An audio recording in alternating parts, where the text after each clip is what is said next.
Hi friends, నా పేరు సాయి. మీరు చూస్తున్నారు సచక్ తెలుగు. ఫ్రెండ్స్, 2026లో ఒక మంచి స్మార్ట్ టీవీ పర్చేజ్ చేద్దాం అనుకుంటున్నారా?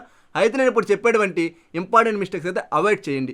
ఒకవేళ మీరు ఈ మిస్టేక్స్ చేశారంటే మాత్రం ఎన్ని వేల రూపాయలు పెట్టి టీవీ పర్చేజ్ చేసినా సరే మీకంత సాటిస్ఫాక్షన్ అనేటువంటి 100% ఉండదు. అందు గురించే ఈ మిస్టేక్స్ అనేటువంటి అవాయిడ్ చేస్తూ టీవీ అయితే పర్చేజ్ చేసుకోండి. ఈ మిస్టేక్స్ ఏంటి అనేటువంటి తెలియాలంటే ఎక్కడ కూడా స్కిప్ చేయకుండా ఎండ్ వరకు చూడండి. ఎక్కడైనా స్కిప్ చేశారంటే ముందే చెప్తున్నాను, మంచి మంచి పాయింట్స్ అనేటువంటి మిస్ అవ్వడం జరుగుతుంది. అలాగే ఫ్రెండ్స్, నాకు స్మాల్ రిక్వెస్ట్ ఏంటంటే ఇంకా ఈ వీడియో లైక్ చేయకపోతే వెంటనే లైక్ చేయండి. ఎందుకంటే వీడియో చాలా ఇంట్రెస్టింగ్గా ఉంటుంది కాబట్టి ఆ ఇంట్రెస్టింగ్లో పడి లైక్ బటన్ మర్చిపోతున్నారు. అందు గురించి ఇప్పుడే లైక్ చేసేయండి. అలాగే ఫ్రెండ్స్, మీ అందరి సపోర్ట్తో ఈరోజు మన ఛానల్ 90K సబ్స్క్రైబర్స్ అయితే రీచ్ అయిందన్నమాట. సో 90,000 మంది నన్ను నమ్మి సబ్స్క్రైబ్ చేసుకున్న వాళ్ళందరికీ కూడా థ్యాంక్ యూ సో మచ్. ఎప్పుడు లాగా నేను మీకు జెన్యూన్ కంటెంట్ మాత్రమే ప్రొవైడ్ చేయడం జరుగుతుంది. ఇంకా సబ్స్క్రైబ్ చేయకుండా ఈ వీడియో చూస్తున్న వాళ్ళు దయచేసి సబ్స్క్రైబ్ చేసుకొని మీ సపోర్ట్ని కూడా నాకైతే తెలియజేసి 1 lakh సబ్స్క్రైబర్స్ అయ్యే విధంగా మీ యొక్క సపోర్ట్ని కూడా నాకైతే ప్రొవైడ్ చేయండి. ఫ్రెండ్స్, ఫస్ట్ మనం అవాయిడ్ చేయాల్సిన మిస్టేక్ వచ్చేటప్పటికి మీరు టీవీ పర్చేజ్ చేస్తున్నప్పుడు దాంట్లో ఉన్నటువంటి ఆపరేటింగ్ సిస్టమ్ వెర్షన్ ఏంటి అనేటువంటిది మ్యాండేటరీ కింద చెక్ చేయండి. దీనివల్ల మనకు ఉపయోగాలు ఏంటి అంటే మీ టీవీ యొక్క picture quality, audio quality, performance అనేటువంటిది ఈ యొక్క ఆపరేటింగ్ సిస్టమ్ వెర్షన్ మీద డిపెండ్ అయితే ఉండడం జరుగుతుంది. చాలా మందికి ఈ పాయింట్ తెలియక ఆ టీవీ పిక్చర్ క్వాలిటీ ఎలా ఉంది, ఆడియో క్వాలిటీ ఎలా ఉంది అని చెప్పేసి చూస్తున్నారు తప్ప ఆపరేటింగ్ సిస్టమ్ ఏంటి అనేటువంటి చాలా మంది పట్టించుకోవట్లేదు. ఇక మీదట మీరు టీవీ పర్చేజ్ చేస్తున్నప్పుడు ఆపరేటింగ్ సిస్టమ్ యొక్క వెర్షన్ కూడా చాలా ఇంపార్టెంట్ అనమాట. మీకు ఎగ్జాంపుల్ కింద చెప్పాలంటే LG TV purchase చేస్తారనుకోండి, webOS version 25 అనేటువంటిది ప్రీ ఇన్స్టాల్గా ఉందా లేదనేటువంటి చెక్ చేసుకోండి. అదే మీరు సామ్సంగ్ టీవీ పర్చేజ్ చేస్తుంటే టైజన్ ఆపరేటింగ్ సిస్టమ్ వెర్షన్ 10 అయితే ప్రీ ఇన్స్టాల్తో రావాలి. అదే మీరు గూగుల్ టీవీ కానీ ఆండ్రాయిడ్ టీవీ కానీ పర్చేజ్ చేస్తున్నారనుకోండి, ఆండ్రాయిడ్ ఆపరేటింగ్ సిస్టమ్ వెర్షన్ 14 అనేటువంటిది మన ప్రీ ఇన్స్టాల్తో రావాలన్నమాట. సో మనకి లేటెస్ట్ వెర్షన్ ఆపరేటింగ్ సిస్టమ్ ఉంటే మాత్రమే మనం ద బెటర్ ఫీచర్స్ అనేటువంటి యాక్సెస్ చేసుకోగలుగుతాం. ఇంకా మీరు ఓల్డ్ ఆపరేటింగ్ సిస్టమ్స్ ఉన్నటువంటి టీవీస్ మీరు 2026లో కూడా పర్చేజ్ చేస్తే మాత్రం ఫీచర్స్ అనేటువంటి అంత బెటర్ ఉండవు. అలాగే మనకి క్వాలిటీ కూడా అంత బెటర్ అయితే ఉండదన్నమాట. సో మీకు ఈ పాయింట్ అర్థమైంది కదా. సో నెక్స్ట్ టైం మీరు టీవీ పర్చేజ్ చేస్తున్నప్పుడు ఈ సాఫ్ట్వేర్ మిస్టేక్ అనేటువంటిది మీరు చేయకుండా ఉండండి. సెకండ్ మిస్టేక్ వచ్చేటప్పటికి కనెక్టివిటీ పోర్ట్స్. మనకి మోటార్ లాంటి చాలా బ్రాండ్స్ ఏం చేశాయంటే డాల్బీ అట్మోస్ లేదా డాల్బీ డిజిటల్ అనేటువంటిది ప్రొవైడ్ చేసి హెచ్డిఎంఐ పోర్ట్స్లో ఏఆర్సీ కానీ ఈఆర్సీ పోర్ట్ అనేది ప్రొవైడ్ చేయలేదు. ఓన్లీ హెచ్డిఎంఐ 1, 2, 3 అని మాత్రం ప్రొవైడ్ చేశారన్నమాట.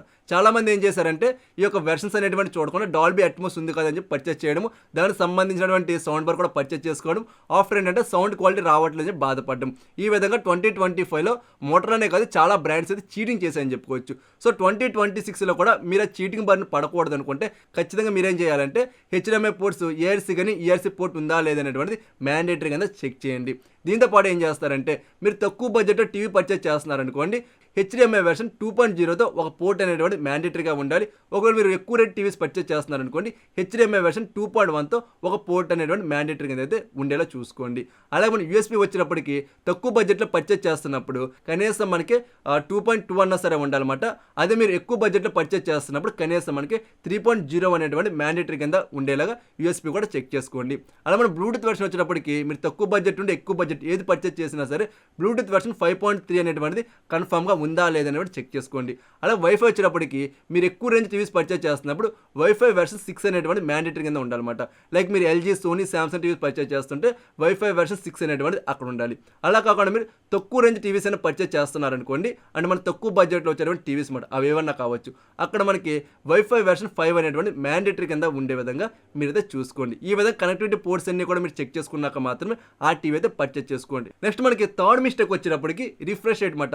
చాలా స్మార్ట్ టీవీస్ మ్యాక్సిమం మనకి 90% స్మార్ట్ టీవీస్ అన్నీ కూడా నేటివ్ రిఫ్రెష్ రేట్ అంటే డిస్ప్లే యొక్క ఒరిజినల్ రిఫ్రెష్ రేట్ వచ్చేటప్పటికి 60 మాత్రమే ఉంటుంది. కాకపోతే మనకి అడ్వర్టైజ్మెంట్లో 120 రిఫ్రెష్ రేట్, 240 రిఫ్రెష్ రేట్ అని చెప్పేసి హై రిఫ్రెష్ రేట్ అనేది చూపించి వాళ్ళైతే మార్కెటింగ్ చేసుకుంటున్నారు అనమాట. మనం కూడా ఏం చేస్తున్నామంటే ఆ రిఫ్రెష్ రేట్ టెంప్ట్ అయిపోయి దీనివల్ల మనకి మోషన్ బ్లర్ అయితే మంచిగా రిడ్యూస్ అవుతుంది కదా, అలాగే మన స్పోర్ట్స్ ఛానల్స్ కానీ గేమ్స్ కానీ ఆడుతున్నప్పుడు ద బెటర్ పెర్ఫార్మెన్స్ ఉంటుంది కదా అని చెప్పేసి పర్చేజ్ చేస్తుందన్నమాట. మీ టీవీ పర్చేజ్ చేస్తున్నప్పుడు ఈ రిఫ్రెష్ రేట్లో మెయిన్ వచ్చేటప్పటికి నేటివ్ రిఫ్రెష్ రేట్ అని చెప్పేసి ఉంటుందన్నమాట. స్పెక్స్లో మీరు చూసుకున్నట్టయితే ఎక్కడ అడుగున ఎక్కడ దాస్తారు. సో మీరు చాలా జాగ్రత్తగా అయితే చదవండి. నేటివ్ రిఫ్రెష్ రేట్ ఎంత ఉంది, 60 హెచ్ ఉందా, 144 హెచ్ ఉందా అనేటువంటిది మీరు ఖచ్చితంగా చదువుకోండి అనమాట. సో మీకు కనుక 60 హెచ్ ఉందనుకోండి, మోషన్ బ్లర్ అనేటువంటి అంత మంచిగా అయితే రెడ్యూస్ అవ్వదు. కాకపోతే 60 హెచ్ నేటివ్ రిఫ్రెష్ రేట్ ఉండి 144 హెచ్ ఎంఈఎంసీ కానీ విఆర్ఆర్ మోడ్ కానీ ప్రొవైడ్ చేశారనుకోండి, అక్కడ ఏం జరుగుతుందంటే 60 హెచ్ రిఫ్రెష్ రేట్ ఉన్నటువంటి డిస్ప్లేలోనే మనకి సాఫ్ట్వేర్ వైజ్గా మనకి ఆర్టిఫిషియల్ ఫ్రేమ్స్ అనేటువంటి యాడ్ చేసి మోషన్ బ్లర్ అనేటువంటిది ఒక 10 to 15% తగ్గించడం అయితే జరుగుతుందన్నమాట. అంటే ఈ ఇమేజ్ అనేటువంటిది కొద్దిగా షార్ప్గా అయితే కనిపిస్తుంది. కాకపోతే రియల్ 144 డిస్ప్లేతో కంపేర్ చేసుకుంటే మాత్రం అంత షార్ప్ ఇమేజ్ అనేటువంటిది ఉండదన్నమాట. సో రెగ్యులర్ మన క్రికెట్ మ్యాచ్ కానీ స్పోర్ట్స్ ఛానల్ కానీ చూస్తున్నట్టు బాగానే ఉంటుంది. మీరు ఒకవేళ గేమింగ్ ఆడాలి అనుకుంటే లైక్ ప్లే స్టేషన్ 5 ఇటువంటి కనెక్ట్ చేసుకుని మీరు మంచిగా గేమింగ్ ఆడాలనుకుంటే మాత్రం ఈ డిస్ప్లేస్ అనేటువంటి అంత రికమెండబుల్ అయితే కాదు. మీరు రిఫ్రెష్ రేట్ ఉంది కదా అని చెప్పేసి టీవీ పర్చేస్ చేద్దాం అనుకుంటే మాత్రం 1-2 సార్లు చెక్ చేసుకున్నాక మాత్రమే ఈ 2026లో టీవీస్ అయితే పర్చేస్ చేసుకోండి. నెక్స్ట్ మన ఫోర్త్ మిస్టేక్ వచ్చేటప్పటికి చాలా మంది 2026లో కూడా తక్కువ బడ్జెట్లో వస్తుంది కదా అని చెప్పేసి ఫుల్ హెచ్డీ స్మార్ట్ టీవీస్ అనేటువంటి పర్చేస్ చేసుకుంటున్నారు.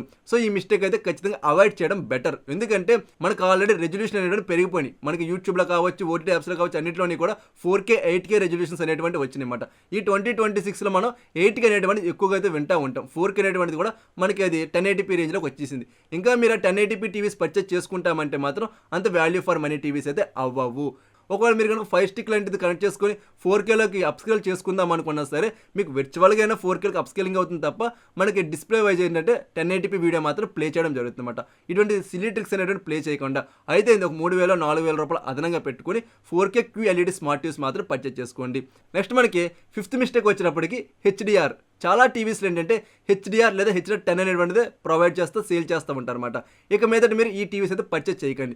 మినిమం మీకు HD10+ అన్నా ఉండాలి, లేదా డాల్బీ విజన్ అన్నా సరే ఉండే విధంగా చూసుకోండి. ఎందుకంటే మనకి HDR లేదా HD10తో కంపేర్ చేసుకుంటే 10+ అలాగే డాల్బీ విజన్లో బ్లాక్స్ అనేటువంటి 2 గుడ్ అయితే ఉంటాయి అన్నమాట. అలాగే మన డీటెయిల్స్ కూడా ఎక్సలెంట్గా కనిపించడం జరుగుతుంది. మనకి ఆ టీవీస్ పర్చేస్ చేయడం కంటే ఇవ్వనటువంటి టీవీస్ పర్చేస్ చేసుకోవడం వల్ల ద బెస్ట్ పిక్చర్ క్వాలిటీ అనేటువంటిది ఉండడం జరుగుతుంది. ఇంకా మీరు ఆ అవుట్డేటెడ్ టెక్నాలజీని అయితే వదిలేసుకోమని నేను మీకు చాలా స్ట్రాంగ్ అయితే రికమెండ్ చేస్తుంది అనమాట. నెక్స్ట్ మనకి సిక్స్త్ మిస్టేక్ వచ్చినప్పటికి డాల్బీ అట్మాస్. ఇది ఒక పెద్ద మార్కెటింగ్ స్ట్రాటజీ భయ్య. సో ఎవరైతే డాల్బీ అట్మాస్ కోసమే టీవీస్ పర్చేస్ చేస్తూ ఉంటారో వాళ్ళు 55 ఇంచ్ అబోవ్ స్మార్ట్ టీవీస్ మాత్రం పర్చేస్ చేసుకోండి.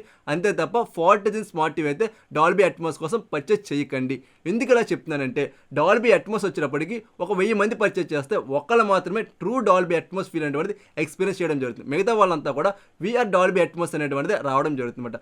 ఆ విఆర్ డాల్బీ అట్మాస్ ఎక్స్పీరియన్స్ చేయడం కంటే మీరు అదే బడ్జెట్లో ద బెస్ట్ పిక్చర్ క్వాలిటీ ఇచ్చేటువంటి డాల్బీ డిజిటల్ అనేటువంటి టీవీస్ పర్చేస్ చేసుకోవడం బెటర్ అని చెప్పేసి నా యొక్క రికమెండేషన్ అనమాట.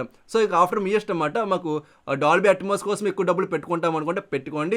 లేదు మాకు అవే డబ్బుల్లో ఆ టీవీ కంటే ఎక్కువ పిక్చర్ క్వాలిటీ ఎక్కువ ఫీచర్స్ ఉన్నటువంటి టీవీ కావాలనుకుంటే హ్యాపీగా మీరు డాల్బీ డిజిటల్ ఉన్నటువంటి టీవీస్ కూడా పర్చేస్ చేసుకోవచ్చు. నెక్స్ట్ మనకి సెవెంత్ మిస్టేక్ వచ్చినప్పటికి రిమోట్స్ మాట. చాలా స్మార్ట్ టీవీస్ ఏం చేస్తున్నాయంటే ప్రైస్ కట్ కోసం అని చెప్పేసి వాయిస్ అసిస్టెంట్ బటన్ లేకుండా రిమోట్స్ అనేటువంటి తీసుకొస్తున్నాయి అన్నమాట. లైక్ మనకి LG, Samsung లాంటి టీవీస్. సో మీరు ఒక 1000 రూపాయలు ఎక్స్ట్రా అయినా సరే వాయిస్ అసిస్టెంట్ ఉన్నటువంటి టీవీ మాత్రం పర్చేస్ చేసుకోండి. ఎందుకలా చెప్తున్నానంటే ఇప్పుడు పూర్వం రోజుల్లాగానే మనం ఆ రిమోట్ ద్వారా ABCD రాగాల నొక్కుని మనం సెర్చ్ చేయాలంటే అది జరిగే పని కాదు. ఇప్పుడంతా కూడా ఫాస్ట్ టెక్నాలజీ. జస్ట్ మన వాయిస్ అసిస్టెంట్ బటన్ క్లిక్ చేసి కమాండ్ అనేటువంటిది ఇస్తే టీవీ అనేటువంటిది మనం చెప్పిన వీడియో ప్లే చేయడం జరుగుతుంది అనమాట. అలాగే ఇన్బిల్ట్ మైక్ అనేటువంటి టీవీలోనే ఉంటుంది. వితౌట్ రిమోట్ మనం టీవీని గూగుల్ అంటే యాక్టివేట్ అవ్వడం జరుగుతుంది అనమాట. మనకు కంప్లీట్గా ఏ ప్రపంచంలో ఉంటుందన్నమాట. అందు గురించి మీ రిమోట్లో వాయిస్ అసిస్టెంట్ మైక్ అనేటువంటిది మ్యాండేటరీ కింద ఉందా లేదనేటువంటి చెక్ చేసుకున్నాక మాత్రం పర్చేస్ చేసుకోండి. నెక్స్ట్ చాలా మంది ఏంటంటే టీవీస్ ఆఫ్లైన్లో పర్చేస్ చేసుకుందామని చూస్తున్నారు. ఆఫ్లైన్లో టీవీ పర్చేస్ చేస్తున్నప్పుడు మీరు అక్కడ ఉన్నటువంటి డెమో పీసెస్ చూడడమే కాదు, మీరు సెట్టింగ్స్లోకి వెళ్ళాక అక్కడ పిక్చర్ సెట్టింగ్స్ అయితే ఉంటాయి. దాంట్లోకి వెళ్ళి అక్కడ వివిడ్ మోడ్ అయితే స్టాండర్డ్ పెడతారు వాళ్ళు. ఆ వివిడ్ మోడ్ అని తీసి స్టాండర్డ్ మోడ్లో అయితే పెట్టుకోండి. ఆ స్టాండర్డ్ మోడ్లో ఏదైతే పిక్చర్ క్వాలిటీ వస్తుందో అదే ఆ టీవీ యొక్క అసలైన పిక్చర్ క్వాలిటీ అన్నమాట. సో మీరు ఆ స్టాండర్డ్ మోడ్లో పెట్టాక యూట్యూబ్లోకి వచ్చి మన డిఫరెంట్ వీడియోస్ అనేటువంటి ఉంటాయి. ఆ వీడియోస్ అన్ని కూడా ప్లే చేయండి. అలాగే మన యూట్యూబ్లో రెజల్యూషన్ అయితే ఉంటుందన్నమాట.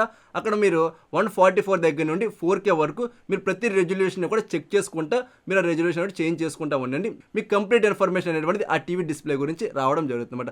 ఈ విధంగా మీరు చెక్ చేసుకోండి. అలాగే ఫ్రెండ్స్ మీకు ఆ టీవీ మోడల్ నెంబర్ చూసాక దాని యొక్క ప్రైజ్ ఈ రెండు మీరు తీసుకొని మన యూట్యూబ్ ఛానల్ కామెంట్ సెక్షన్లో కానీ లేకపోతే మన ఇన్స్టాగ్రామ్ పేజ్లో కానీ వచ్చి నేను డైరెక్ట్గా అడిగారు అనుకోండి, నేను మీకు అకౌంట్ అయితే మంచిగా రికమెండ్ చేయడం జరుగుతుంది అనమాట. అంతే తప్ప మీరు బ్లైండ్గా పర్చేస్ చేసుకున్నారనుకోండి 2025లోని చాలామంది అలాగే పర్చేస్ చేశారు. LG QNED 8X అన్నమాట. ఇది ఒక మంచి మినీ LED స్మార్ట్ టీవీ. కాకపోతే బ్లీడింగ్ ఇష్యూ అనేటువంటిది ఎక్కువ టీవీస్ అయితే రావడం జరిగింది అనమాట. అందు గురించి ఫెయిల్యూర్ టీవీ అని చెప్పేసి నేను ఎవరికి కూడా రికమెండ్ చేయాలి. బట్ తెలియని వాళ్ళు చాలా మంది పర్చేస్ చేసి సఫర్ అయ్యారు అనమాట. ఈ విధంగా కూడా ఆఫ్లైన్లో చాలా టీవీస్ అనేటువంటి సేల్ చేయడం జరుగుతూ ఉంటుంది. అందు గురించి ఒకసారి మీరు రెఫరింగ్ తీసుకున్నాక మాత్రమే ఆ టీవీని అయితే పర్చేస్ చేసుకోండి ఆఫ్లైన్లో అనమాట. ఇది కంప్లీట్గా మీరు 2026లో అవాయిడ్ చేయవలసినటువంటి ఇంపార్టెంట్ మిస్టేక్స్ వచ్చేటప్పటికి. ఇంకా ఈ మిస్టేక్స్ చేస్తే మాత్రం మీ డబ్బులు అయితే వృధా అవ్వడం జరుగుతుంది. అలాగే ఫ్రెండ్స్ ఇంకా ఈ వీడియో లైక్ చేయబోతే దయచేసి లైక్ చేయండి.